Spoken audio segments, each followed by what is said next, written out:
आज पूरे भारतवर्ष में रविदास जयंती मनाई जा रही है मैडम, क्या कहेंगे इनके बारे में?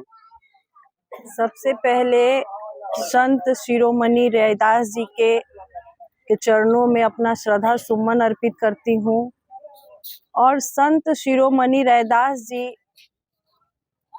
कितने बड़े संत रहे होंगे कि इस हिंदुस्तान में संत तो बहुत हुए, लेकिन संत शिरोमणि का उपाधि सिर्फ रविदास जी को मिला। और रविदास जी आप सभी जानते हैं, जिस समय हमारा हिंदुस्तान ऊंच नीच जाति पाति के बंधनों में पूरी तरह से बटा हुआ था, उस समय संत रविदास जी आए। और संत रविदास जी एक ही बात कहे कि भगवान सभी जीव के अंदर है। कोई आदमी, चाहे कोई भी आदमी हो, अमीर हो गरीब हो, जाति से ऊंचा हो या नीचा हो, एक ही विधि के विधान से इस धरती पे आता है और एक ही विधि के विधान से इस धरती से चला जाता है। फिर ये जाति का इतना बंधन क्यों? तो उन्होंने उस समय सारी जाति बंधन को तोड़ते हुए उन्होंने बहुत सी अलौकिक शक्तियां कायम की, क्योंकि आदमी, कोई भी आदमी अलौकिक शक्ति ले सकता है, क्योंकि भगवान सभी के अंदर है। हम इंसान क्या किए हैं कि ये 3 फुट का जो शरीर है, इसी को अपना माने हैं।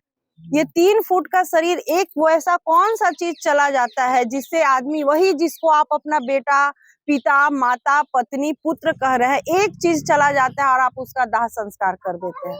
तो यही बात वो कहना चाहे कि बिना भगवान के, बिना किसी के अंदर भगवान है। और जब इंसान को आत्म साक्षात्कार करना चाहिए, आत्म साक्षात्कार उन्होंने किया, तभी वो प्राप्त किए। कि आप सभी लोग वो बात जानते होंगे कि उनका आत्म साक्षात्कार ही इतना मजबूत था कि एक लोकोक्ति बन गई, मन चंगा तो कठौती में गंगा।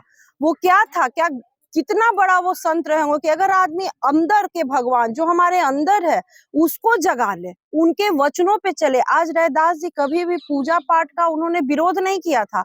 उन्होंने सिर्फ एक बात कही थी कि आदमी को ज्ञानी होना चाहिए, मानव को मानव से प्रेम होना चाहिए, मानव को मानव से प्रेम करते हुए एक दूसरे को सुविधा देनी चाहिए। लेकिन हम संतों की पूजा कर ली है, लेकिन उनके विचारों से दूर हो गए। हम आज जब हम लोग संत रविदास जी के जयंती में ये चंदर बीघा में हम लोग आए हैं, तो इसका मेन कारण यही है कि हम लोग एक दूसरे से प्रेम करें, एक दूसरे की भावना का कदर करें। मानव मानव से प्रेम करने लगेगा, और मानव सबसे विवेकवान व्यक्ति है। अगर मानव मानव से प्रेम करने लगेगा तो हमारा समाज खूबसूरत होगा, हम समृद्ध होंगे और हमारा विकास बहुत अच्छे से होगा। धन्यवाद।